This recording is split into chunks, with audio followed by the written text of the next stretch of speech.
Current আছে, বাইরের চারপাশে একটা ম্যাগনেটিক ফিল্ড তৈরি হয়েছে। দ্যাট ম্যাগনেটিক ফিল্ড এবং এই পার্মানেন্ট ম্যাগনেটের ম্যাগনেটিক ফিল্ডের মধ্যে একটা ইন্টারেকশন হচ্ছে। Due to this interaction the wire moves. এই যে ওয়্যার মুভ করে, এই ব্যাপারটাকে আমরা গত ক্লাসেও দেখেছি, যেটাকে বলা হয় মোটর ইফেক্ট। এবং এই মোটর ইফেক্টটাকে এখানে যদি আমরা আন্ডারলাইন করবে, আমার সাথে সবাই পেন্সিল দিয়ে আন্ডারলাইন করবে তোমাদের বইতে। স্ট্যান্ড অফ দ্য ফোর্স যদি হয় এফ এই ওয়্যারের উপরে, এবং কারেন্ট যদি হয় আই ইজ দ্য কারেন্ট, এবং ম্যাগনেটিক ফিল্ড স্ট্রেংথ হচ্ছে বি। ম্যাগনেটিক ফিল্ড স্ট্রেংথ যদি হয় বি, তাহলে ইকুয়েশনটা দেওয়া যায়। ইকুয়েশন হচ্ছে F equals to force equals to B I L sine theta. এই এলটা হচ্ছে length of the wire of within the field, এবং theta is the angle the current makes with the lines of the magnetic field lines. Current যে এটার ভিতর দিয়ে যায়, সেই কারেন্টের সাথে, কারেন্ট অবশ্যই ওয়্যারের ভিতর দিয়ে যায়, তাহলে আমরা বলতে পারি যে ওয়্যারের সাথে ম্যাগনেটিক ফিল্ড লাইনসের যে অ্যাঙ্গেল, সেটা হচ্ছে যদি থিটা হয়, সেটা হচ্ছে সাইন থিটা। এল হচ্ছে length of the wire within the field. এখন আমরা জানি যে, আচ্ছা আমি ও লেভেলসের বইটা একটু বের করছি আমার নিজের সুবিধার জন্য। মনে আছে ও লেভেলসের বইটা বের করে আমি একটু দেখাচ্ছি আমাদের ডায়াগ্রাম। দেখো যে এগুলো সিম্পল টপিক, আমরা ও লেভেলসের বই থেকেও হেল্প নিতে পারি। হ্যাঁ, আশা করি যে তোমাদের ও লেভেলসের বইটা তোমরা ফেলে দাও নাই, যদিও তেমন দরকার আছে বলে আমি মনে করি না। এই দেখো ও লেভেলসের বইতে এখানে ক্লিয়ারলি দেওয়া আছে। এই দেখো, এই যে ফ্লো অফ কারেন্ট, এই কারেন্টের ডিরেকশনের সাথে ম্যাগনেটিক ফিল্ডের ডিরেকশন কিন্তু পারপেন্ডিকুলার। আর এই যে রেড কালারের যে বড় একটা অ্যারো দেখতে পাচ্ছ, দ্য ওয়্যার মুভস আপওয়ার্ড, এটা হচ্ছে in fact the force. This is the force, ঠিক আছে? This is the direction of current and these are the direction of magnetic field lines. দেখো ম্যাগনেটিক ফিল্ড লাইন হচ্ছে ব্লু কালারের, আমি ইয়েলো কালার করে লিখে দিব না, আমি শুধু লিখে দিতে চাই যে এটা হচ্ছে force. This is the force. এটা left hand rule. Left hand রুলটা এবার সবাই ধরো আমার সাথে। বাম হাতটা নাও, বাম হাতটা নিয়ে এই ফার্স্ট ফিঙ্গারটা এটা এখানে ধরো, ফার্স্ট ফিঙ্গারটা। আর এই যে ওয়্যারটা আমাদের দিকে আসতেছে, তোমার দিকে আসতেছে, আমাদের দিকে ধরো। এটা কিন্তু দেখতে বাঁকা দেখা যাচ্ছে, আসলে কিন্তু বাঁকা না, কারণ ম্যাগনেটটা দেখো, ম্যাগনেটটাও তো বাঁকা করে বসানো, সো এটাও বাঁকা। এই দুইটা, এই লাইনটা, ব্ল্যাক লাইনটা আর এই ব্লু লাইনগুলি কিন্তু একটা একটা সাথে রাইট অ্যাঙ্গেলে আছে। আমি যদি ড্র করে দেখাই তোমাদের,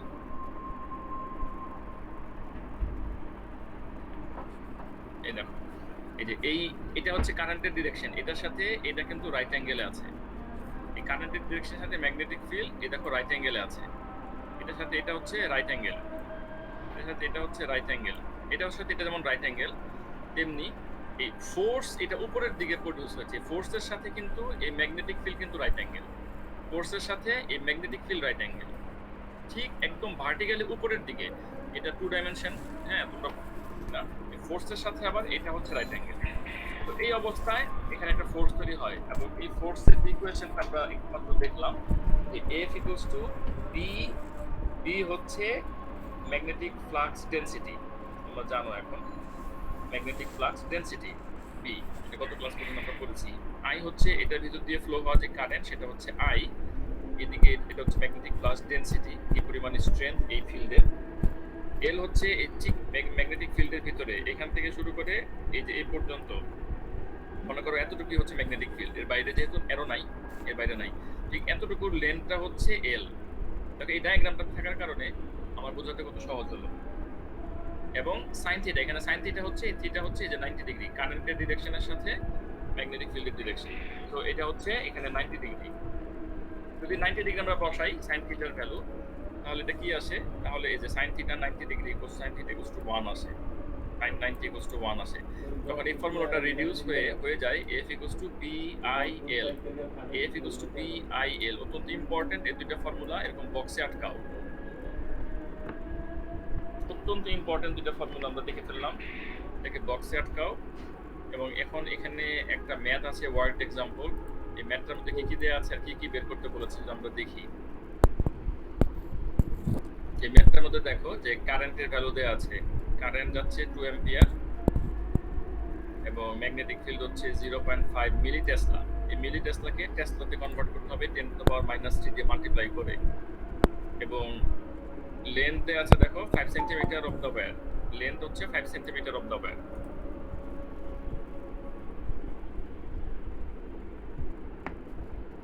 এবং অ্যাঙ্গেল হচ্ছে এখানে 80 ডিগ্রি। 80 ডিগ্রি যদি অ্যাঙ্গেল হয় এটা হচ্ছে sin থিটা। এই ভ্যালুগুলো এখানে 4 টা ভ্যালু দেয়া আছে। আমাদের এখানে জিজ্ঞেস করেছে যে হাউ মাচ ফোর্স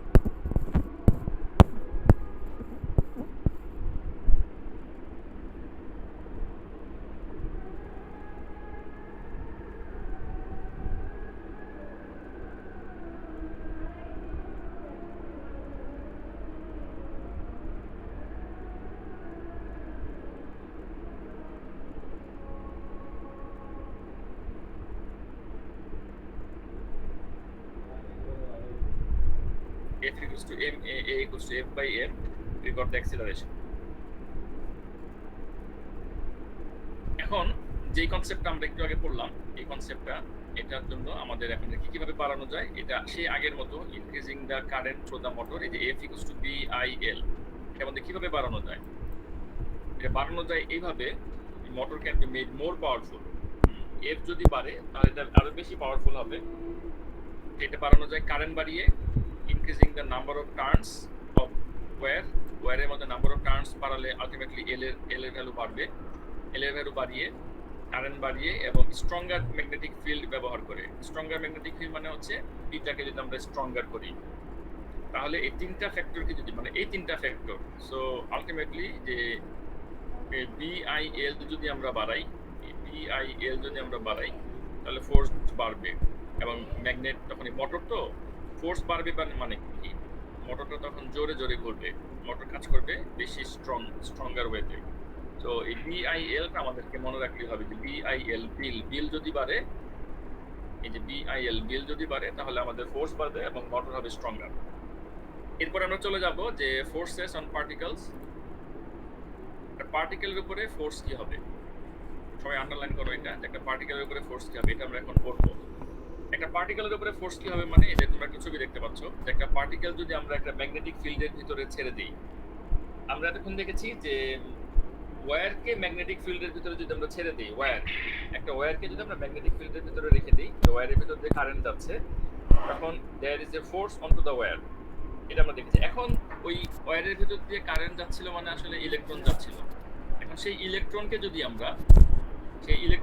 আমরা ম্যাগনেটিক ফিল্ডের ভিতরে ছেড়ে দিই, কোনো ওয়্যার ছাড়া, একটা ইলেকট্রনকে যদি ফ্রিলি আমরা ফ্লাই করতে দিই ম্যাগনেটিক ফিল্ডের ভিতরে, তাহলে ফ্লেমিংসের লেফট হ্যান্ড অনুযায়ী এই ইলেকট্রনটা একটা সার্কুলার পথে যাবে, যেটা তোমরা বোর্ডে দেখতে পাচ্ছ, ডিসপ্লেতে দেখতে পাচ্ছ যে এটা একটা সার্কুলার পথে যাবে।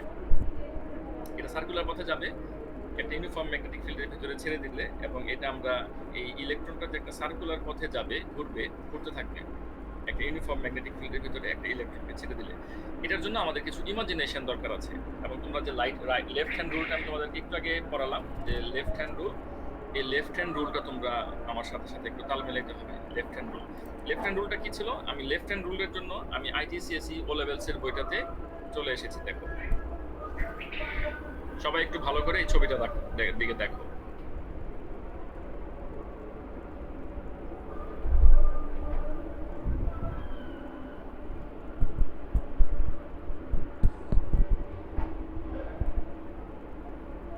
এই ছবিটা আমাকে হেল্প করবে তোমাদের আজকের ক্লাসে অনেক কিছু বোঝাতে। ছবিটার একটা স্ক্যান শট নিয়ে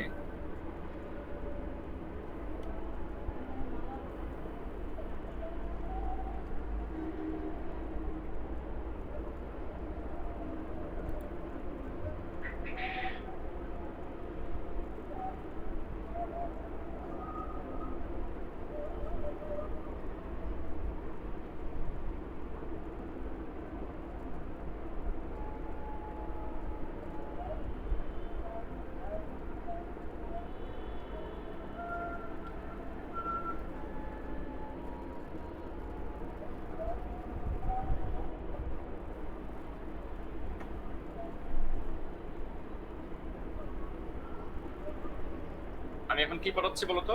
আমি এখন পড়াচ্ছি যে একটা ইলেকট্রনকে যদি আমরা একটা ম্যাগনেটিক ফিল্ডের ভিতরে ছেড়ে দেই, তাহলে এটা একটা সার্কুলার পথে ঘুরতে থাকবে। সেটা আমি তোমাদেরকে একটু ইমাজিনেশনটা ধরাই দিতে চাচ্ছি।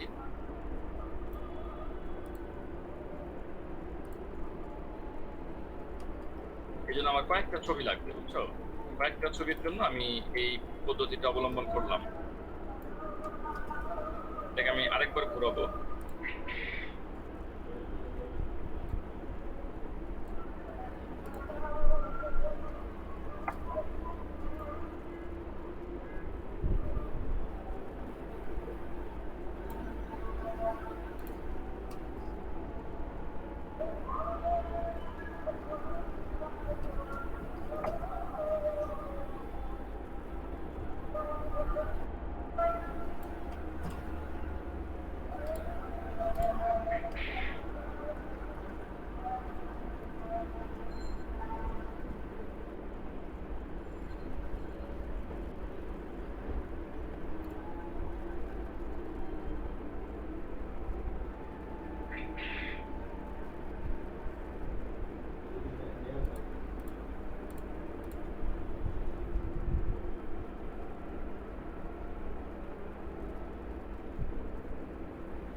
আচ্ছা, এই ছবিটা আমরা একটু খেয়াল করি।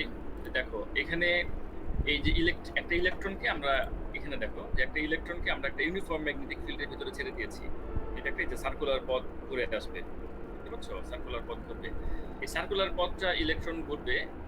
তোমরা একটু ইমাজিন করো যে একটা রুম ভর্তি এই ইউনিফর্ম ম্যাগনেটিক ফিল্ড, পুরো রুম। তোমার রুমের মনে করো যে কোনো একটা ওয়াল থেকে শুরু করে আরেকটা ওয়াল, এটা এক সাইডের ওয়াল আর এটা আরেক সাইডের ওয়াল। আমি তোমাদেরকে বলি যে এটা হচ্ছে এক সাইডের ওয়াল, ঠিক আছে? রুমের এটা হচ্ছে আরেক সাইডের ওয়াল। এই এক ওয়াল থেকে আরেক ওয়াল পর্যন্ত, উপর থেকে নিচে, ছাদ থেকে শুরু করে একদম ফ্লোর পর্যন্ত ইউনিফর্ম ম্যাগনেটিক ফিল্ড। ইমাজিন করো যে তোমার রুমের দিকে তাকাও, ঠিক আছে? এখন এই যে উপরের দিকে মনে করো যে এটা ছেড়ে দিয়েছো, আর এটা হচ্ছে নর্থ থেকে সাউথ। অ্যারোগুলি শো করে নর্থ থেকে সাউথ।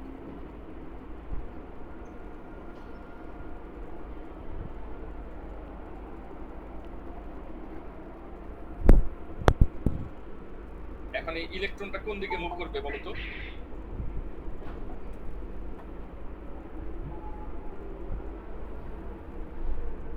বলো দেখি ইলেকট্রনটা কোন দিকে মুভ, এই লেফট হ্যান্ড রুলটা ধরো, লেফট হ্যান্ডটা ধরো। ইলেকট্রন মুভ করবে কোন দিকে বলতে পারবে? আচ্ছা, আমি একটা জিনিস সহজ করে দিই তোমাদের। এখানে ইলেকট্রনের যে মুভমেন্টটা তোমরা দেখতে পাচ্ছ, এখানে এটা কিন্তু একটা ইলেকট্রন, হ্যাঁ? ইলেকট্রন কারেন্ট যেদিকে যায়, ইলেকট্রন তার বিপরীত দিকে যায়। তো ইলেকট্রনের জায়গায় যদি একটা কন্ডাক্টর থাকতো, যে ওয়্যারের ভিতর দিয়ে ইলেকট্রন যাচ্ছে, তাহলে কারেন্টের ফ্লো হইতো এই দিকে। এই যে আমি রেড কালারের অ্যারোটা ড্র করেছি না, এই রেড কালারের অ্যারোটা হইতো কারেন্টের ফ্লো। এবার তোমরা আমাকে বলো দেখি যে কোন দিকে ফোর্সটা পড়বে ইলেকট্রনের উপরে। ইলেকট্রন যাচ্ছে, এই যে ব্লু কালারের অ্যারোটা হচ্ছে ইলেকট্রন, আর এই রেড কালারের অ্যারোটা হচ্ছে কনভেনশনাল কারেন্ট। এখানে দেখো পরিষ্কারভাবে লিখেছে যে কারেন্টের ফ্লো আর ইলেকট্রন ফ্লো হবে অপোজিট। কারেন্টের ফ্লো দিয়ে যদি তোমরা বের করো, তাহলে ফোর্সটা যেদিকে হবে ইলেকট্রন তার বিপরীত দিকে মুভ করবে, ঠিক আছে? ইলেকট্রন বিপরীত দিকে ফোর্স গেইন করবে। ইলেকট্রন ফোর্স দেখো এই লেফট হ্যান্ডটা দিয়ে দেখো, নর্থ টু সাউথ, এদিকে নর্থ এদিকে সাউথ। নর্থ থেকে সাউথে যাচ্ছে ম্যাগনেটিক ফিল্ড। এবং হাতটাকে ঘোরাও, হাতটাকে ঘুরিয়ে ধরো, হাতটাকে ঘুরিয়ে ধরো। হাতটাকে ঘুরিয়ে ধরলে দেখবে যে হাতটাকে যদি ঘুরিয়ে ধরো, এদিকে হচ্ছে কারেন্টের ডিরেকশনে মিডল ফিঙ্গারটা ধরো। সো ডাউনওয়ার্ড ফোর্স হবে, ডাউনওয়ার্ড। ইলেকট্রন কিন্তু ডাউনওয়ার্ড যাবে। এই জায়গাটা কিন্তু উপরে রুমের, এই যে ইলেকট্রন দেখো ডাউনওয়ার্ড যাচ্ছে। আচ্ছা, আমি এটাকে যেটা দেখাতে চাইলাম, এটা আমাদের এই ডায়াগ্রামের সাথে আমি অনেকগুলো ডায়াগ্রাম রেডি করেছি। দেখো এই যে নিচের থেকে উপরের দিকে যাচ্ছে, এটা হচ্ছে কারেন্টের ডিরেকশন। এই দেখো থাম্ব ইন্ডিকেটিং ডাউনওয়ার্ড, এটা কিন্তু ডাউনওয়ার্ড দেখাচ্ছে এই জায়গাটা। আমি আরেকবার আসি, তোমরা কি আমার কথা বুঝতে পারছো? হ্যালো? জি স্যার। আচ্ছা, ভেরি গুড।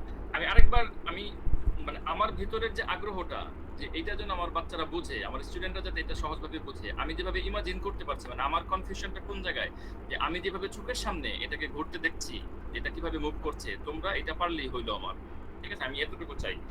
আচ্ছা, এবার আমি আবার প্রথম থেকে শুরু করছি। খেয়াল করো, আমি কারেন্টের ডিরেকশনটা বাদ দিলাম, তোমরা সাময়িকভাবে কারেন্টের অবস্থানটা বাদ দাও, ঠিক আছে? কারেন্টের অবস্থানটা বাদ দিলে তুমি সহজে বুঝতে পারবে। ইলেকট্রন এই যে এই পথে যাচ্ছিল, ঠিক আছে?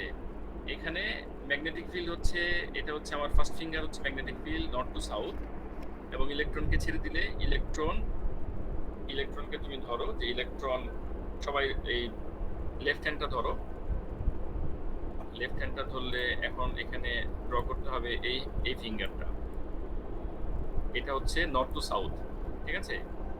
এই কারেন্টের ডিরেকশন হচ্ছে এইদিকে, কারেন্টের ডিরেকশনটা আসলে লাগবে, কারণ কারেন্টের ডিরেকশন ছাড়া আমরা ফোর্সটা বের করবো কিভাবে? আমাদের ফোর্স বের করতে হবে কারেন্টের ডিরেকশন দিয়া, সমস্যাটা এখানে। আমাদের ফোর্সটা বের করতে হবে কারেন্টের ডিরেকশন দিয়া, কারেন্টের ডিরেকশন হচ্ছে এটা, কারেন্টের ডিরেকশন আসলে বাদ দেওয়া যাচ্ছে না। ইলেকট্রন যেদিকে যায় কারেন্টের ডিরেকশন তার বিপরীত দিকে, ওই অবস্থা থেকে আমাদের ফোর্স বের করতে হবে, সেই ফোর্সটা ইলেকট্রনের উপরে পড়ে, কারেন্টের ডিরেকশন দিয়ে আমাদের ফোর্স বের করতে হবে, সেই ফোর্সটা কই পড়ে? ইলেকট্রনের উপরে পড়ে, সেই দিকে ইলেকট্রন মুভ করবে। কারেন্টের ডিরেকশন হচ্ছে অ্যারোটা, তাহলে আমি কারেন্টের ডিরেকশনটা, এটা হচ্ছে মিডল ফিঙ্গার, এটা হচ্ছে মিডল ফিঙ্গার, এবং থাম indicates the direction of force. এই যে থাম indicates the direction of force, তাহলে ইলেকট্রনটা কই যাবে? ইলেকট্রনটা নিচের দিকে যাবে, এই যে নিচের দিকে যাচ্ছে ইলেকট্রনটা, দেখো এই যে নিচের দিকে যাচ্ছে, এই পজিশনে চলে আসলো, মনে করি ইলেকট্রনটা এখন এই পজিশনে আছে, তাহলে অ্যারো কোন দিকে যাবে? আমি এটা দেখাই, এই পজিশনে যদি আসে ইলেকট্রন, তাহলে অ্যারো যাবে এই সাইডে, এটা হচ্ছে ইলেকট্রনের অ্যারো। এবার আমি দেখি যে কারেন্টের ডিরেকশন কোন দিকে, কারেন্টের ডিরেকশন হচ্ছে তার বিপরীত দিকে, এই যে আমি যে অ্যারোটা ড্র করেছি এটা হচ্ছে কারেন্টের ডিরেকশনের অ্যারো, আর এই যে ব্লু কালারের লাইনের উপরে যে অ্যারোটা ড্র করেছি ওটা হচ্ছে ইলেকট্রনের অ্যারো। এখন কারেন্টের ডিরেকশন হচ্ছে এটা, এখন আবার মিডল, আবার লেফট হ্যান্ড ধরো, লেফট হ্যান্ড ধরলে এইবার এটা হচ্ছে ম্যাগনেটিক ফিল্ডের ডিরেকশন ফার্স্ট ফিঙ্গার, এটা হচ্ছে মিডল ফিঙ্গার, হ্যাঁ। থাম indicates the direction of magnetic field, থাম কিন্তু উপরের দিকে, থাম কিন্তু এখন উপরের দিকে আসে, আমি হাত ধরে বসে আছি, আমি কিন্তু এক হাত লেফট হ্যান্ডটা ধরে রাখছি আমার হাতে, এবং আরেক হাত দিয়ে তোমাদের দেখাচ্ছি, ঠিক আছে। আচ্ছা, তোমাদেরকে আমি আমার ক্যামেরা দিয়ে অন করে দেখাই, তোমরা সাময়িকভাবে আমার ক্যামেরায় আছো, ঠিক আছে। আমি শিওর না যে তোমরা বুঝতে পারলে কিনা, আমি আবার দেখাচ্ছি, দেখো এই নিচের অবস্থাটা দেখাবো একবার, উপরের অবস্থাটা দেখাবো একবার, নিচের অবস্থাটা দেখাবো, আমি কারেন্টের ডিরেকশন দিয়ে এক্সপ্লেন করবো, ঠিক আছে।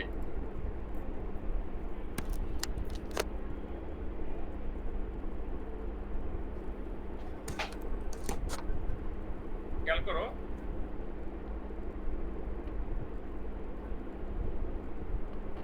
এটা হচ্ছে আমার লেফট হ্যান্ড, তোমরা কি আমাকে দেখতে পাচ্ছ?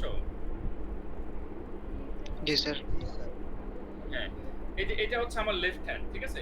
তোমরা এইভাবে লেফট হ্যান্ড ধরো, লেফট হ্যান্ড, এই যে আমার এইটা হচ্ছে রুম, এটা হচ্ছে আমার রুমের ছবি, যে আমার পিছনে একটা ওয়াল আছে, আমার সামনে একটা ওয়াল আছে, এখন পিছনের ওয়াল থেকে সামনের ওয়ালে এইভাবে যাচ্ছে ম্যাগনেটিক ফিল্ড, এগুলো হচ্ছে সব ম্যাগনেটিক ফিল্ডের ডিরেকশন, এগুলো ম্যাগনেটিক ফিল্ডের ডিরেকশন, এইভাবে ম্যাগনেটিক ফিল্ড যাচ্ছে, ম্যাগনেটিক ফিল্ড যাচ্ছে এইভাবে, যে এটা হচ্ছে ম্যাগনেটিক ফিল্ড যাচ্ছে এইভাবে। এখন এর মাঝখানে একটা ইলেকট্রন ছেড়ে দিয়েছি, ইলেকট্রনের চলার পথ এইদিকে, আর কারেন্টের ডিরেকশন হচ্ছে এইদিকে। তাহলে আমি কিভাবে ধরবো? এই আঙ্গুলটা হচ্ছে ম্যাগনেটিক ফিল্ডের ডিরেকশন, দিস ফিঙ্গার, এই আঙ্গুলটা হচ্ছে ফার্স্ট ফিঙ্গার, এটা হচ্ছে ম্যাগনেটিক ফিল্ডের, সো এটা হচ্ছে যে ম্যাগনেটিক ফিল্ডে ধরলাম। এবার এই middle finger would indicate the direction of current, electron যাচ্ছে এইদিকে, তাহলে এইটার ডিরেকশন হবে উল্টা দিকে, এই দেখো middle finger indicates the direction of current, আর ইলেকট্রনটা যাচ্ছে যে তোমাদের দিকে, ঠিক আছে, এইদিকে যাচ্ছে মনে করো ইলেকট্রনটা, তাহলে এইটা হচ্ছে ডিরেকশন হবে ডিরেকশন অফ কারেন্ট, কারেন্ট যাচ্ছে তার উল্টো দিকে, এই যে কারেন্ট হচ্ছে তার অপোজিট ডিরেকশনে, এটা নর্থ থেকে সাউথে ধরেছি, তাহলে thumb indicates the direction of magnetic field, তো magnetic force, direction of force, তাহলে ফোর্সটা হচ্ছে নিচে, তাহলে আমি আমার এই রুমের মধ্যে মনে করে একটা ইলেকট্রন ছেড়ে দিয়েছি, এখন ইলেকট্রনটা নিচের দিকে চলে যাচ্ছে, এখন ইলেকট্রনটা যদি নিচের দিকে যায়, এখন আমি নিচের দিকের ডিরেকশনটা হচ্ছে আমি ধরবো, আবার এখন মনে রাখো, এখন ইলেকট্রন যাচ্ছে কোন দিকে? ইলেকট্রন যাচ্ছে নিচের দিকে, আবার আমি যে ফার্স্ট ফিঙ্গার ধরলাম, কারেন্টের ডিরেকশন কোন দিকে? ইলেকট্রন যদি নিচের দিকে যায়, কারেন্টের ডিরেকশন উল্টা দিকে, অপোজিট ডিরেকশনে, এই হচ্ছে কারেন্টের ডিরেকশন, এই হচ্ছে ফোর্স। আমার থাম দেখা যায়, থাম এখন ওই দিকে ইন্ডিকেট করছে যে ওই দিকে হচ্ছে ফোর্স। দেখো কারেন্টের ডিরেকশন আমি উল্টা দিকে, কারণ ইলেকট্রন যাচ্ছে নিচের দিকে, কারেন্ট যাবে উল্টা দিকে, অপোজিট ডিরেকশন, তা কারেন্ট যাবে কই? উপরের দিকে, এই যে এটা হচ্ছে নর্থ টু সাউথ, এটা হচ্ছে কারেন্টের ডিরেকশন, আর এই যে থাম্ব, এই thumb indicates the direction of force. এখন আমার ইলেকট্রন যাচ্ছে এইদিকে, এদিকে যাচ্ছে। এই আমার এই সাইড থেকে, তোমাদের সাইড থেকে এই দূরের সাইডে যাচ্ছে ইলেকট্রন। এদিকে ইলেকট্রন যাচ্ছে মানে কারেন্ট যাচ্ছে এদিকে, তোমাদের দিকে যাচ্ছে কারেন্ট অপোজিট ডিরেকশনে। আবার ধরবো, আবার এই ফিঙ্গার ধরেছি, আবার এবার কারেন্টের ডিরেকশন দেখো, এই যে এটা কারেন্টের ডিরেকশন তোমাদের দিকে, এটা তোমাদের দিকে ধরলাম কারেন্টের ডিরেকশন, যেটা আমার হাতের কারণে দেখা যাচ্ছে না, এটা তোমাদের দিকে ধরলাম, থাম্ব উপরের দিকে। এখন ফোর্স হচ্ছে উপরের দিকে, এখন ইলেকট্রন যাবে উপরের দিকে। তার মানে আমি কতগুলো ডিরেকশন পেলাম, একবার নিচে যাচ্ছে, একবার এই পাশে যাচ্ছে, একবার এই পাশে যাচ্ছে, একবার উপরে যাচ্ছে। আলটিমেটলি কি হবে, যে আলটিমেটলি যেটা হবে যে ইলেকট্রন উইল ফলো, মানে এখন এই ফোর্সটা যেমন এক জায়গা থেকে আরেক জায়গায় যাচ্ছে, আমার এখানে রেক্টেঙ্গুলার মনে হচ্ছে না, যে একবার নিচে যাবে, একবার উপরে যাবে, একবার ডানে যাবে, একবার বাইরে যাবে, এরকম মনে হচ্ছে। কিন্তু আসলে এরকম হবে না, এটা মানে সার্কুলার পথে ঘোরাবে। কারণ কি, ফোর্সটা সব জায়গায় ইকুয়াল, মানে ইলেকট্রন রেটটা যাইতে যাইতে ওখানে আবার তার উপরে ফোর্স, আবার ঘুরতে ঘুরতে ওখানে ফোর্স, ওখানে ঘুরতে ঘুরতে, সো এটা একটা সার্কুলার পথে ঘুরবে। এটা একটা সার্কুলার পথে, এরকম সার্কুলার পথে এটা ভিতরে ঘুরতে থাকবে। আমার ড্রয়িংটা এটাও হলো না, ড্রয়িংটা একটা সার্কুলার পথে ঘুরবে। যাই হোক, আমি এটা চেষ্টা করলাম তোমাদেরকে বোঝানো, এটা তোমরা মনে রাখলেই হবে। তারপর আমি চেষ্টা করলাম কেন, আজকে এই টপিকের উপরে এইভাবে এত ডিটেল তো কখনো বলা হবে না, আর জিনিসটা বুঝতে পারলে তো মজার। তারপর আমি যেটা এতক্ষণ ধরে চেষ্টা করলাম, আমি আরেকবার সারসংক্ষেপ বা সামারিটা আনছি। শোনো, এটা যদি যে ইমাজিনেশনটা আমি তোমাদেরকে এতক্ষণ দেখালাম, এটা যদি তোমরা বুঝতে পারো, তাহলে তোমরা এনজয় করবা। আর ভয় পাওয়ার কিছু নাই। মনে করো এরপরেও তুমি বুঝো নাই যে আমি এত কষ্ট করলাম, হ্যাঁ, ভিডিও দিলাম, ভিডিও দিয়ে আমার হাত টাত নেড়ে এত কষ্ট করে বুঝলাম, এখন তোমার মনের মধ্যে দুঃখ যে স্যার এত কষ্ট করলো, তারপরে তো আমি বুঝলাম না। মাইন্ড করার কিছু নাই। হ্যাঁ, এটা তো তুমি না বুঝতে পারো যে এটা তো আসলে ইমাজিনেশনের ব্যাপার। আমি হাত ধরে যদি তোমাকে করাইতে পারতাম, তোমার হাতে ধরে যদি আমি আঙ্গুলগুলি সেট করে দিতে পারতাম, তাহলে তুমি একবারই বুঝে ফেলতা এটা কঠিন কিছু না। এই যে এখানে যে কথাটা লেখা আছে, বিশ্বাস করো, আমার কথাটা খালি মেনে নাও, এটা কঠিন না। কোনোদিন যদি তোমার সাথে আমার কোথাও দেখা হয় এর মধ্যে, আমি তোমার আঙ্গুল ধরে ধরাইয়া এই ডিরেকশনটা ঠিক করে দেবো। তো এটার জন্য এত ভয় পাওয়ার কিছু নাই। আর আমি এটার জন্য আসলে আমি এত সময় আর দিতে চাচ্ছি না। তো এটা আমরা বুঝলাম সারসংক্ষেপ, যে একটা পার্টিকেলকে যদি আমরা একটা ম্যাগনেটিক ফিল্ডের ভিতরে ছেড়ে দেই, এটা একটা সার্কুলার পথে ঘুরবে, এবং এই সার্কুলার পথে ঘোরার সময় এই সেন্টার থেকে এটার উপরে একটা ফোর্স কাজ করবে, সেন্টার থেকে এটার উপরে একটা ফোর্স কাজ করবে, এবং এটার ভেলোসিটি ইনস্ট্যান্টানিয়াস ভেলোসিটি, প্রতি মুহূর্তে এটা ভেলোসিটি এই মুহূর্তে এখানে, এটা ভেলোসিটির সাথে এই ফোর্সটা রাইট অ্যাঙ্গেলে থাকবে। প্রতি মুহূর্তে এটার ভেলোসিটি, ইচ মোমেন্ট ইনস্ট্যান্টানিয়াস ভেলোসিটি, এই ভেলোসিটির সাথে এই যে সেন্টারের যে ফোর্স, এই ফোর্সটা থাকবে রাইট অ্যাঙ্গেলে। যেটা আমরা এর আগেও করেছি, যে আমরা যদি কোনো কিছুকে মনে করো, যে আমি এর আগে তোমাদেরকে পড়িয়েছি যে সেন্ট্রিপিটাল ফোর্স যখন পড়িয়েছি, যে কোনো একটা অবজেক্টকে তুমি যদি দড়ি দিয়ে, রোপ দিয়ে, সুতা দিয়ে বেঁধে ঘুরাইতে থাকো, তাহলে এটা থেকে যে ফোর্স ওইটার উপরে, এবং প্রতি ইনস্ট্যান্টানিয়াস ভেলোসিটির যে ডিরেকশন, মানে 0.001 সেকেন্ড, এভাবে চিন্তা করতে হবে যে ওই মুহূর্তে এটা ডিরেকশন, এবং ওই ফোর্সটা হচ্ছে এটা পারপেন্ডিকুলার, এটা রাইট অ্যাঙ্গেলস একজন আরেকজনের সাথে। খুব ডিপ ইমাজিনেশনের জিনিসপত্র বলা লাগছে। আমি আসলে এই দুঃখিত এই অর্থে যে তোমরা কতটা ইমাজিন করতে পারছো, তোমরা তো এভাবে মন খুলে কথা বলছো না, যে কতটা ইমাজিন করতে পারছো, আমি তো তোমার মনের ভিতরে ঢুকতে পারছি না। মানে এইগুলি পড়ার সময় ইচ্ছা হয় তোমার মনের ভিতরে, মাথার ভিতরে আমি চলে যাই, তারপরে ওখানে গিয়ে ব্রেনের মধ্যে মনে করো যে জিনিসগুলো বসাই দিয়ে আসি। মানে আমি যেভাবে ইমাজিন করছি, এই ইমাজিনটাই ইম্পর্টেন্ট। এগুলো ইমাজিনেশন ছাড়া আর কিচ্ছু নাই। ইমাজিনেশন করতে পারছো, তুমি বুঝতে পারছো, বা তুমি হয়তো বুঝতে পেরেছো। আর যারা বুঝতে পারে নাই, তারা ওই ইমাজিনেশনের ওই লেভেল পর্যন্ত যেতে পারছে না। এটা তাদের কোনো দোষ না, এটা তাদের কোনো ফল্ট না। এটা একবারে তুমি ইমাজিনেশনে চলে যাবে, এটা তো উচিত না, তাই না? ধীরে ধীরে হবে, এটার জন্য টেনশনের কিছু নাই। আমরা নেক্সটের দিকে দেখে, সো এইটার থেকে আমরা জানলাম যে এটা সার্কুলার পথে ঘুরবে। আমি একটু আন্ডারলাইন করে দিই, তোমরা আমার সাথে একটু আন্ডারলাইন করে নাও এখানে যে জিনিসগুলো আন্ডারলাইন করা দরকার। If a charged particle is constrained like an electron in a current wire, then the force will transfer to the wire itself. ওয়্যারের উপরে ফোর্সটা পড়বে। কিন্তু if the particle is flying freely, its direction will change and it will travel a circular path via this magnetic field. The direction of the force acting on a charged particle moving in a magnetic field can be found using Fleming's left hand rule. দেখো, এখানে এরাও অনেক detail করে বলার চেষ্টা করে নাই, কারণ এই রাইটার দেখছে কি, যে এটা যদি ডিটেইল করে বলার চেষ্টা করি, এটার উপরেই 2 পৃষ্ঠা চলে যাবে। হ্যাঁ, এই জন্য সে করছে কি, মানে তার দায়িত্ব থেকে সে কোনো মতে অব্যাহত পাইছে, যে আমি একটু লিখে ছেড়ে দিই, বাস বাকি দায়িত্ব হচ্ছে টিচারদের। সে আমাদের উপরে দায়িত্বটা চাপাই দিছে, আমরা যাতে ডিটেইল করে এটা সুন্দরভাবে তোমাদেরকে বুঝাইতে পারি যে সার্কুলার পথে কিভাবে ঘুরবে। We must be careful with the current direction, though a negative charge moving in one direction is a current flowing in the opposite direction. এই জায়গাটা যে আমরা সবাই জানি যে কনভেনশনাল কারেন্ট বলে যে ব্যাপারটা আছে আমাদের ফিজিক্সের টেক্সট বুকগুলো সেই কনভেনশনাল কারেন্টের ডিরেকশন হিসেবে অ্যাকসেপ্ট করে। তো ইলেকট্রন যেদিকে মুভ করছে কারেন্টে আসলে তার বিপরীত দিকে মুভ করছে। অর্থাৎ আমি যদি এই ডায়াগ্রামে দেখাই, এই যে এই ডায়াগ্রামটা দেখো, ও লেভেলসের ডায়াগ্রামটা, এটা হচ্ছে কারেন্টের ফ্লো। ঠিক আছে, দেখো এই যে এটা হচ্ছে কারেন্টের ফ্লো, এটা হচ্ছে কারেন্টের ফ্লো। তাহলে এখানে ইলেকট্রন কোন দিকে ফ্লো করছে বলো তো? ইলেকট্রন ফ্লো করছে ঠিক তার অপোজিট সাইডে। হ্যাঁ, এই যে আমি একটু প্যারালাল দিলাম, এটা হচ্ছে ইলেকট্রনের ফ্লো। এই যে সেকেন্ড অ্যারোটা, এই যে এই অ্যারোটা হচ্ছে একটা অ্যারো দিয়ে, এই যে ব্ল্যাক কালারের অ্যারোটা ওয়্যারের উপরে, এটা কারেন্টের ফ্লো। ইলেকট্রন ফ্লো হচ্ছে এই সাইডে। এখন ঠিক এখানে যদি একটা এটাকে চিন্তা করো, এখানে যদি এই ইলেকট্রনটা মনে করো এখানে আছে, ইলেকট্রনটা এই যে এটা হচ্ছে ইলেকট্রন, এই অ্যারো ইলেকট্রনের প্যাকেটের ভিতর দিয়ে অ্যারোটা আমি দিয়েছি মনে করো, এই যে গোলটা, এই গোলটা হচ্ছে ইলেকট্রন।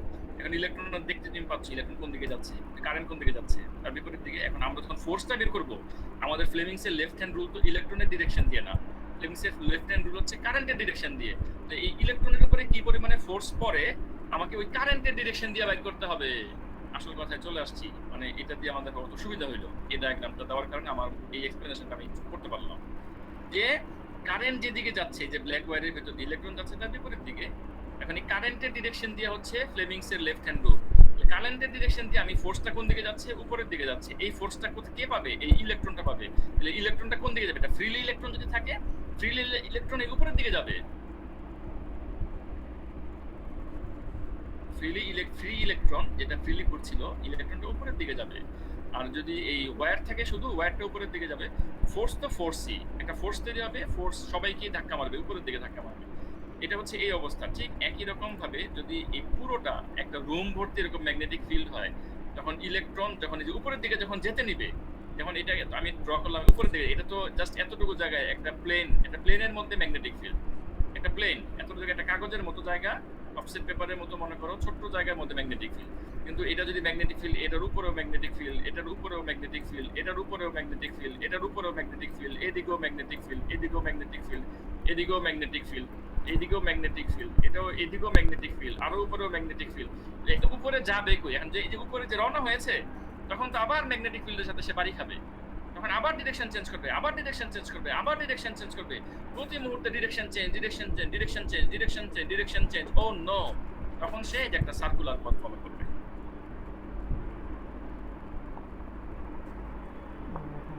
বুঝতে পেরেছো কিছুটা বাচ্চারা? ও মিয়া ভাইরা, কি বুঝতে পারলে? কিছু কি বোঝা গেল? কিছু বুঝতে পারলে আমি খুশি হব। কিছু কি বুঝতে পারলে? হ্যাঁ স্যার, 50% মতন। 50% বুঝলেই চলবে, একটু বুঝতে পারলেই চলবে, কারণ এটা বললাম না, এটা পুরো ইমাজিনেশন ব্যাপার। জিত, ও মিয়া ভাই একটু আওয়াজ দাও। জিত জানি কখন ওয়াইফাইটা আজকে চলে যেতে, মানে ওয়াইফাইটা আমারও তো ওয়াইফাই নাই। আরে আমি এই দেখো এই যে লেখা কি উঠছে দেখো, নোভা 3E2, এটা আমার ওয়াইফাই না, আমার ওয়াইফাই হচ্ছে এই যে রাউটার, এই রাউটার হচ্ছে আমার ওয়াইফাই। যে নোভা 3 হচ্ছে আমার মোবাইল, এই মোবাইল দিয়ে আমি মনে করো আজকে হটস্পট বানাইয়া তারপরে ক্লাস করাইতেছি। এই ওয়াইফাই এত ডিস্টার্ব করতেছে, এই যে মোবাইল দিয়ে কানেক্ট ক্লাস করাচ্ছি, এই যে মোবাইলের থ্রুতে। এটা নোভা 3 হচ্ছে আমার মোবাইলের নাম, আর এই রাউটার হচ্ছে আমার ইন্টারনেট। এখন যদি রাউটারে ক্লিক করি আর যদি লাইন না থাকে, আমার কানেকশন ডিসকানেক্ট হয়ে যাবে তোমাদের সাথে, তো খুব প্রবলেম করতেছে। যাই হোক, আমি আবার রেগুলার পড়ায় ফিরে আসি। তো আমি যত এতক্ষণ ধরে যে এত চেষ্টা করলাম এটা একটা সার্কুলার পথে ঘুরে, মানে এটা প্রতি মুহূর্তে, মানে এটা যে ডিরেকশন এই যে চেঞ্জ হয়েছে, এই যে এইখানে যে ডিরেকশনটা চেঞ্জ করলো, তখনও তো এটার উপরে ম্যাগনেটিক ফিল্ড, তখনও তো ফোর্স, আবার নতুন ফোর্স চলে আসছে। আগের ফোর্সের প্রভাব পুরোপুরি শেষ না হতে নতুন ফোর্স চলে আসছে। এখানে নতুন ফোর্স চলে আসছে, এইখানে নতুন ফোর্স চলে আসছে, এইখানে নতুন ফোর্স চলে আসছে, এখানে নতুন ফোর্স চলে আসছে, এখানে নতুন ফোর্স। ব্যাপারটা তো এরকম না যে এটা এরকম একটা ফোর্স পাইলো, এই ফোর্স পাইয়া এটা এদিকে, আবার ফোর্স পাইয়া এদিকে, আবার ফোর্স পাইয়া এদিকে, আবার ফোর্স পাইয়া নিচের দিকে, এরকম না তো। কিন্তু প্রতি মুহূর্তে এটার উপরে ফোর্স আছে। এই ফোর্সটা তখন এটাকে ঘুরাইতে থাকে। যাই হোক, এবার দেখো যে ইলেকট্রোম্যাগনেটিক ইফেক্টসটা কি? ইলেকট্রোম্যাগনেটিক ইফেক্টস হচ্ছে এই যে এই ইকুয়েশন দিয়ে এক্সপ্রেস করা যায়। The strength of a force on a charge particle moving across a magnetic field can be given by the equation F P Q V sine theta. এখানে কিউটা হচ্ছে charge on the particle, v is the velocity, theta is the angle between the velocity and the magnetic field lines. Theta কিসের angle? দেখো, খেয়াল করে দেখো, এই জায়গাগুলি কিন্তু আমরা যেন মিস্টেক না করে বসি। Theta is the angle between the ভেলোসিটির সাথে অ্যাঙ্গেল হয় কেমনে? মানে ভেলোসিটি যেই ডিরেকশনে, ভেলোসিটির আবার অ্যাঙ্গেল কি? ভেলোসিটি আবার অ্যাঙ্গেল কিভাবে তৈরি করবে? মানে হচ্ছে ভেলোসিটি যেই ডিরেকশন, ওই ডিরেকশনটা যদি একটা ইমাজিনারি লাইন হয়, সেই লাইনের সাথে ম্যাগনেটিক ফিল্ড লাইনসে যদি একটা অ্যাঙ্গেল পাওয়া যায়, সেই অ্যাঙ্গেলটা হচ্ছে থিটা। এবং sin 90 যদি 1 হয়, তাহলে এই ইকুয়েশনটা কি হবে? p q v। এই q কে আবার e দিয়ে যদি লেখো তোমরা, তাহলে এটা হয়ে যাবে p e v। তাহলে p e v যদি না লিখতে চাই, আমরা এটাকে বলতে পারবো p q v, p q v, p q v বলতে পারবো, p e v বলতে পারবো। e এবং q একই জিনিস। ইলেকট্রনের চার্জকে e দিয়েও এক্সপ্রেস করা যায়, q দিয়েও এক্সপ্রেস করা যায়। এবং এটা একটা মেশিন দিয়েছে এখানে। এটার আসলে সরাসরি দেখো, এগুলো সরাসরি প্র্যাকটিক্যাল স্কিল না।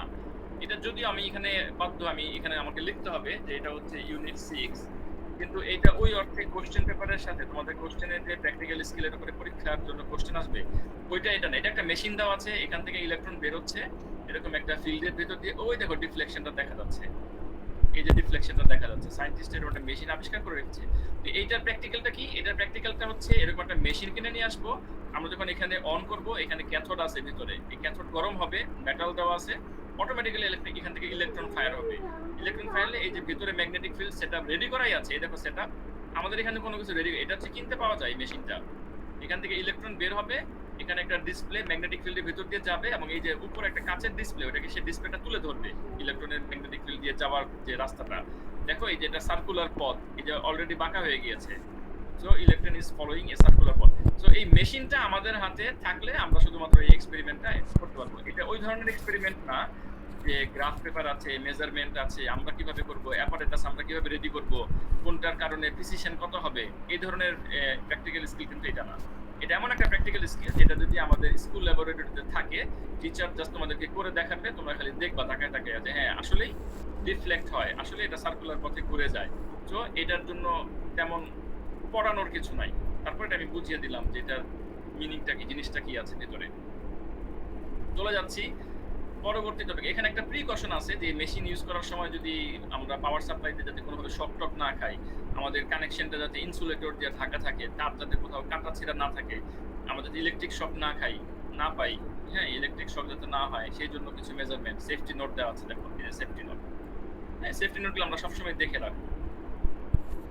এবার আমরা চলে যাব যে ম্যাস স্পেকট্রোমিটার। এই ম্যাস স্পেকট্রোমিটার দিয়ে আমরা দেখব যে ম্যাস স্পেকট্রোমিটার আসলে কিভাবে কাজ করে সেটা তো দেখবই, প্লাস ম্যাস স্পেকট্রোমিটার দিয়ে এই যে একটা জিনিস যে কোন স্যাম্পল ভিতরে দেওয়া হয়েছে। কারণ এখানে যে স্যাম্পলের পার্টিকেল দেওয়া হবে, যে স্যাম্পলে কোন একটা গ্যাসিয়াস স্যাম্পলের পার্টিকেল এখানে দেওয়া হবে, সেটার একটা চার্জ বাই ম্যাস রেশিও থাকবে। সেই চার্জ বাই ম্যাস রেশিও দিয়ে আমরা বের করে ফেলতে পারবো এখানে যে গ্রাফ তৈরি হবে, এখানে ফাইনালি একটা গ্রাফ তৈরি হবে। তোমরা যারা কেমিস্ট্রিতে ম্যাস স্পেকট্রোমিটার বুঝো নাই, আজকে এই ক্লাসে তোমাদের একটা সুযোগ আছে এই ম্যাস স্পেকট্রোমিটারটা বুঝে নেওয়ার। এখানে একটা ডিটেক্টর আছে, কম্পিউটারাইজড ডিটেক্টর। এটা এখানে এই যে কতগুলো পিক তৈরি হয়েছে, এই যে পিক, এই পিকগুলো পার্টিকুলারলি কোন পিক কত পজিশনে থাকে, কোন স্যাম্পলের জন্য, কোন কেমিক্যালের জন্য এরকম পিক পাওয়া যায়, এগুলো সায়েন্টিস্টদের কাছে ফিক্সড করাই আছে। সায়েন্টিস্টরা যখন এই পিক দেখবে, এখানে কিছু ভ্যালু দেওয়া আছে, এখানে কিছু ভ্যালু লেখা আছে, তোমরা কেমিস্ট্রি বইতে দেখবা এখানে কিছু ভ্যালু, এখানে কিছু ভ্যালু, যেগুলি ফিজিক্স বইতে নাই, যখন আমি অত ডিটেইলে যাব না। এখানে কিছু ভ্যালু দেওয়া আছে, এই ভ্যালুগুলি দিয়ে পাওয়া যে আইসোটোপস বের করা যাবে, যে এটা কোন আইসোটোপস, কোন স্যাম্পল, এগুলো বের করে ফেলা যাবে। এই এরকম একটা গ্রাফ তৈরি হবে রেকর্ডারে, কম্পিউটার ডিসপ্লেতে। এখন আমি তোমাদেরকে এই ম্যাস স্পেকট্রোমিটারটা বুঝিয়ে দিচ্ছি। যারা কেমিস্ট্রিতে বোঝো নাই, প্রবলেম আছে ম্যাস স্পেকট্রোমিটার নিয়ে, তারা এখানে বুঝে ফেলবা। এখান দিয়ে ভ্যাপোরাইজড স্যাম্পল, কোন একটা গ্যাসের, কোন একটা কেমিক্যালের ভ্যাপোরাইজড স্যাম্পল এখানে দেওয়া হয়। এখানে ভ্যাপোরাইজড স্যাম্পল হলে ভ্যাপর হবে, যে ফোটা ফোটা ফোটা ফোটা, এই যে আমি ড্র করেছি দেখো, যে ফোটা ফোটা ফোটা ফোটা, তাহলে এগুলো হচ্ছে ভ্যাপোরাইজড স্যাম্পল। যখনই এখানে ভ্যাপোরাইজড স্যাম্পল দেওয়া হইলো, এই যে এখানে আয়োনাইজেশন, এই যে আয়োনাইজেশন বলে একটা ফিল্ড আছে। এখানে ইলেকট্রিক, এটা এক ধরনের আয়োনাইজেশন ফিল্ড ইলেকট্রিকের মাধ্যমে, অত্যন্ত হিটের মাধ্যমে। এখানে দেখো এক ধরনের কয়েল দেওয়া আছে। অত্যন্ত হিটের মাধ্যমে এখানে এই গ্যাসিয়াস স্যাম্পলকে আয়নসে কনভার্ট করা হবে। তা আয়নস কনভার্ট করা কি জিনিস? আয়নস হচ্ছে যে অ্যাটমগুলো এখানে দেওয়া হয়েছে, ওই অ্যাটম থেকে ইলেকট্রন সরিয়ে ফেলা। ইলেকট্রন সরিয়ে একটা ইলেকট্রন সরতে পারে, দুইটা ইলেকট্রন সরতে পারে, তিনটা ইলেকট্রন সরতে পারে। এটা ডিপেন্ড করে তুমি এখান থেকে কি পরিমাণে হিট দিচ্ছ। এটাকে বলা হয় আয়োনাইজেশন চেম্বার। তো আয়োনাইজেশন চেম্বার দিয়ে ওই অ্যাটম থেকে ইলেকট্রন সরিয়ে এটাকে কি করা হইলো? আয়ন বানানো হইলো। আয়নটা কি ধরনের আয়ন হইলো? পজিটিভ আয়ন হইলো। যেহেতু ইলেকট্রন সরায় ফেলানো হয়েছে, তাহলে আয়নটা কি হবে? পজিটিভ আয়ন হবে। এই পজিটিভ আয়ন, আর এই যে এখানে পজিটিভ সাপ্লাই দেওয়া, স্ট্রং পজিটিভ সাপ্লাই, এটা কি করবে? রিপেল করবে। এখানে দেখো লেখা আছে রিপেলার। রিপেল করবে। রিপেল করলে এটা সামনের দিকে যাবে, এই পজিশনে আসবে। এখানে ইলেকট্রিক ফিল্ড অ্যাক্সিলারেশন দেওয়া আছে, দেখো এখানে একটা ইলেকট্রিক ফিল্ড দেওয়া, পজিটিভ নেগেটিভ, অত্যন্ত শক্ত ইলেকট্রিক ফিল্ড। এই ইলেকট্রিক ফিল্ড করবে কি? এটাকে সামনের দিকে অ্যাক্সিলারেট করবে। ইলেকট্রিক ফিল্ডের কারণে এটা সামনের দিকে যাবে। সামনে গিয়েই এটা এই যে ইলেকট্রোম্যাগনেট, এখানে এবং এইখানে ইলেকট্রোম্যাগনেটের এই মাঝখানে এই জায়গাটায় হচ্ছে ম্যাগনেটিক ফিল্ড। এই ম্যাগনেটিক ফিল্ডে চলে আসবে। এই যে ম্যাগনেটিক ফিল্ড চলে আসছে, এখন পার্টিকেল চলে আসছে ম্যাগনেটিক ফিল্ডে। আমরা এখন কোথায় আছি? পার্টিকেল চলে আসছে ম্যাগনেটিক ফিল্ডে। এখন আমি আবার উপরে যাব। এই যে মনে আছে, পার্টিকেল যদি ম্যাগনেটিক ফিল্ডে চলে আসে, কি ধরনের পথ? এই যে আস্তে আস্তে কার্ভ হয়ে যায়, সে সার্কুলার পথ ফলো করে। তাহলে এই পার্টিকেল যখন এই ম্যাগনেটিক ফিল্ডে আসবে, এটা আস্তে আস্তে সার্কুলার পথ ফলো করবে। এখানে কয়েক রকমের পার্টিকেল, একটা পার্টিকেল এদিকে চলে গিয়েছে, একটা পার্টিকেল এদিকে চলে গিয়েছে, একটা পার্টিকেল এদিকে চলে গিয়েছে। একাধিক পার্টিকেল কেন? ওই কোনোটা থেকে অ্যাটম থেকে একটা ইলেকট্রন সরানো হয়েছে। এখানে আয়নাইজেশনের কারণে কোনো অ্যাটম সহ্য করতে পারে নাই, বেশি হিট পেয়ে দুইটা ইলেকট্রন হারায় ফেলছে। কোনো অ্যাটম তিনটা ইলেকট্রন হারায় ফেলছে। এইভাবে আবার ইলেকট্রন নিজেরাও ডিফ্লেক্ট হচ্ছে, সামনের দিকে যাচ্ছে। এইভাবে গিয়ে এইখানে গিয়ে শেষ পর্যন্ত এই পথে গিয়ে যেটা ধরা পড়বে, ওইটার এখানে পিক পাওয়া যাবে। ওই পিক দিয়ে এই স্যাম্পলটা আইডেন্টিফাই হয়ে যাবে যে এইটা আইসোটোপটা কি ধরনের আইসোটোপ। অটোমেটিক্যালি এই কম্পিউটারাইজড মেশিন আমাদেরকে বলে দিবে। এখনকার বর্তমানের যে ডিটেক্টর, এই গ্রাফও লাগে না, সরাসরি এখানে লিখে দেয় এটা হচ্ছে ওই ধরনের অ্যাটম বা ওই ধরনের পার্টিকেল, এটার মধ্যে এতগুলো প্রোটন, এতগুলো নিউট্রন আছে, এতগুলো ইলেকট্রন আছে, এটা এই ধরনের আয়ন, সরাসরি বলে দিবে। তো এখান থেকে আমরা পার্টিকেল সম্পর্কে আইডিয়া পেয়ে যাব। এইভাবে পার্টিকেল হচ্ছে তোমার এই ম্যাস স্পেকট্রোমিটারের ভিতর দিয়ে যায়। ম্যাস স্পেকট্রোমিটারটা আমি ক্লিয়ার করে দিচ্ছি, ইজিবিজি করে ফেলেছি একেবারে। আশা করি ম্যাস স্পেকট্রোমিটার নিয়ে তোমাদের কনফিউশনটা দূর হয়ে যাবে। এখানে কিছু জিনিস আমি একটু আন্ডারলাইন করে দেই, যে একটা কেমিক্যাল, এখানে এই যে প্রথমত এই machine called mass spectrometer can separate chemicals according to their charge by mass ratio, which allows unique identification of each substance within a sample. যেমন charge by mass ratio, for example তুমি যদি chlorine gas দাও, chlorine গ্যাসের charge by mass ratio যা হবে, তুমি যদি hydrogen gas দাও, charge by mass ratio different হবে, তখন এখানে ডিফারেন্ট গ্রাফ উঠবে।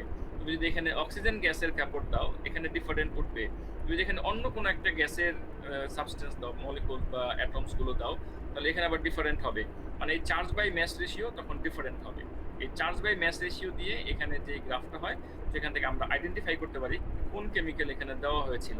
আর আমরা এখানে যে কেমিক্যালটা দিব কোন একটা সিলিন্ডার থেকে, আমরা তো আসলে ওই সিলিন্ডারে কি কেমিক্যাল আছে সেটাই জানতে চাচ্ছি, তখন সায়েন্টিস্টরা বলে দিতে পারবে যে এই কন্টেনারের ভিতরে এই ধরনের কেমিক্যাল আছে।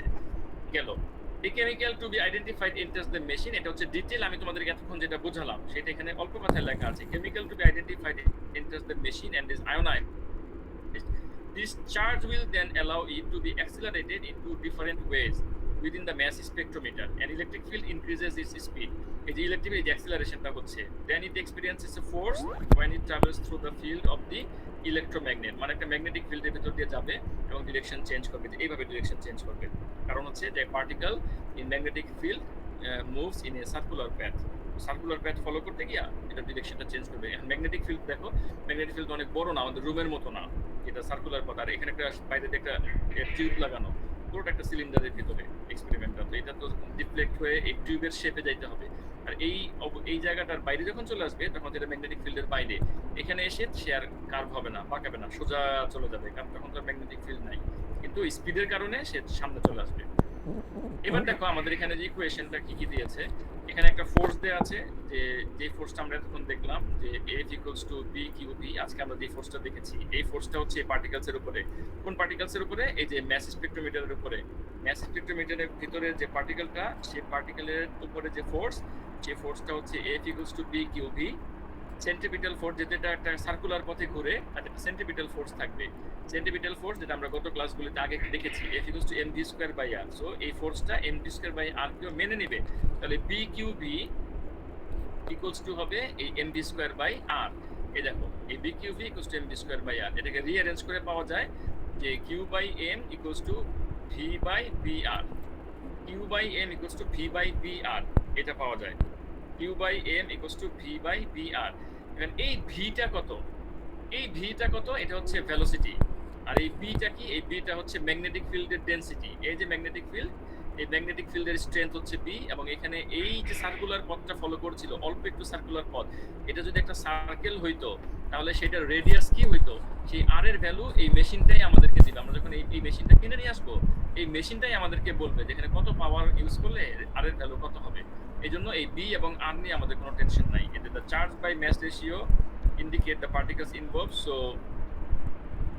BNR radius, BNR এটা আমরা সরাসরি পাওয়া যাবে এই যে মেশিন থেকে। we will be getting it from machine. বাকি থাকলো কি? এই যে বি আর আর পাওয়া গেল। বাকি থাকলো হচ্ছে আমাদের এই যে ভি। এই ভি হচ্ছে ভেলোসিটি। এই ভিটা আমরা কোথা থেকে বের করব? ভিটা আমরা এখান থেকে বের করব। এখন দেখো, এই যে যখন এখানে এই চার্জ পার্টিকেলটাকে একটা পোটেনশিয়াল ডিফারেন্স দেওয়া হয়েছিল, এখানে একটা ইলেকট্রিক ফিল্ড ছিল, তোমাদের মনে আছে, একটু আগে বলেছি। এখানে একটা ইলেকট্রিক ফিল্ড ছিল, সেই ইলেকট্রিক ফিল্ডের একটা ভোল্টেজ ছিল, সেই ভোল্টেজটা হচ্ছে ভি। এবং ইলেকট্রিক ফিল্ড যে চার্জ পার্টিকেলের উপরে অ্যাক্টিভ ছিল, মনে করো সেই চার্জ পার্টিকেলের চার্জ হচ্ছে কিউ, সেই চার্জ পার্টিকেলের চার্জ হচ্ছে কিউ, তাহলে এটা টোটাল স্ট্রেংথ হচ্ছে কিউবি। এখন এদিকে যখন ইলেকট্রন, এই কিউবি যখন এটাকে সামনের দিকে অ্যাক্সেলারেট করে, ইট গেইনস এ কাইনেটিক এনার্জি। সেই কাইনেটিক এনার্জি গেইন করে এই কিউবির কারণে। That kinetic energy equals to এই কিউবি। কাইনেটিক এনার্জি ইকুয়ালস টু এই হাফ mv² ইকুয়ালস টু হচ্ছে এই কিউবি। আবার বলছি, এখানে যে ইলেকট্রিক ফিল্ড ছিল, সেই ইলেকট্রিক ফিল্ডের ভোল্টেজ ছিল ভি, এবং এটা অ্যাক্টিং ছিল মানে চার্জ পার্টিকেল, যেটার চার্জ হচ্ছে কিউ। সেই কিউ এর উপর এটা ছিল বলে এই টোটাল পাওয়ার স্ট্রেংথ হচ্ছে এখানে কিউবি। যেটা মাল্টিপ্লাই করলে দ্যাট কিউবি ইকুয়ালস টু এই যতটুকু এনার্জি এটা গেইন করেছে, কাইনেটিক এনার্জি এখান থেকে। As a result the kinetic energy gain করেছে Q K equals to half of mv² equals to QB. এই এমটা হচ্ছে যে mass of the charge particle, ভিটা হচ্ছে এই চার্জ পার্টিকেলের ভেলোসিটি, ইকুয়ালস টু কিউ হচ্ছে চার্জ পার্টিকেলের চার্জ, ভিটা হচ্ছে সাপ্লাই ভোল্টেজ এখানে। তাহলে এই দুটাকে যদি আমরা এখানে দেখি, এই যে এখানে দেয়া আছে ছোট্ট করে, তোমরা দেখতে পাচ্ছ যে এখানে half of mv² equals to QB. এখান থেকে যদি আমরা ভি এর ভেলোসিটি বের করি, এই ভি হচ্ছে ভেলোসিটি √2qb/m। এই ভি কে আমরা এইখানে বসাই দেব। এই ভি কে আমরা এখানে যদি বসাই, এই ভি এর জায়গায় যদি বসাই, এই ভি এর এই পুরো ভ্যালুটা যদি আমরা এখানে নিয়ে বসাই, তাহলে এটা আসে যে q equals to √2qb/m br। এটাকে সিম্পলিফাই করলে এটা আসে, এবং এটাকে ফার্দার সিম্পলিফাই করলে এটা আসে। তোমরা এটা করে নিবে, বাসায় দেখবে যেটা কিভাবে আসে। শুধু আমার কথায় আসে বললে হবে না, অলরেডি 9টা বেজে গিয়েছে, আমি ছেড়ে দিব। So q/m equals to 2b/b²r², এটা আসে। এটা তোমরা সিম্পলিফিকেশনটা যে কিভাবে আসলো এটা বাসায় করে দেখবা, এই সিম্পলিফিকেশনটা আসে। সো এটাই ছিল আমার আজকের মূল টপিক, পড়ানোর উদ্দেশ্য। বিশেষ করে ম্যাগনেটিক ফিল্ডের ভিতরে যে ডিফ্লেক্ট হয়, এটা বোঝাতে গিয়ে অনেকটা সময় লেগে গেল। নেক্সট ক্লাসে এই ম্যাথটা আমি তোমাদেরকে প্রথমেই 2 মিনিটে ম্যাথটা ডিসকাস করে দিব। প্রথমে এই ম্যাথটা ডিসকাস করব, ম্যাথটা ডিসকাস করে আমরা পরবর্তী টপিকে যাব। আর আজকে যেগুলো পড়ালাম এগুলো তোমরা বারে বাসায় ভালো করে পড়বে। এবং এখানে বলতে গেলে তেমন কোনো ভোকাবুলারি নাই, দেখতে পাচ্ছ যে এখানে কোনো ভোকাবুলারি নাই। তো এই ম্যাথটা কিন্তু তোমরা নিজেরাও চেষ্টা করবে দেখে রাখার। আমি নেক্সট ক্লাসে যদিও 2 মিনিট এক্সপ্লেন করে দিব। তো এই ছিল আজকের আমাদের টপিক। তো এখান থেকে কিন্তু জিনিসগুলো কিন্তু ইজি এখানে। আর আমি যেটাকে জাস্ট আমি তোমাদেরকে একটা আনন্দ দেওয়ার জন্য, যাতে এটা তোমরা ক্লিয়ারলি বোঝো, এটা কিন্তু উপরে একটা রুম হলে এটা উপরে, এটা হচ্ছে রুমের নিচের অংশ। উপর থেকে ঘুরে এটা নিচের দিকে নামছে, আবার উপর থেকে ঘুরে নিচের দিকে। এভাবে তুমি যদি ইমাজিন করতে পারো খুব ভালো। আর এটা নিয়ে তো মাথা ব্যথার কিছু নাই, জাস্ট ইনফরমেশনটা তুমি যদি ভুলে না যাও, ইনফরমেশনটা যাতে কোনোভাবে তুমি ভুলে না যাও। তো এই ছিল আমাদের আজকের টপিক। আমরা নেক্সট ক্লাসে জেনারেটিং ইলেকট্রিসিটি পড়বো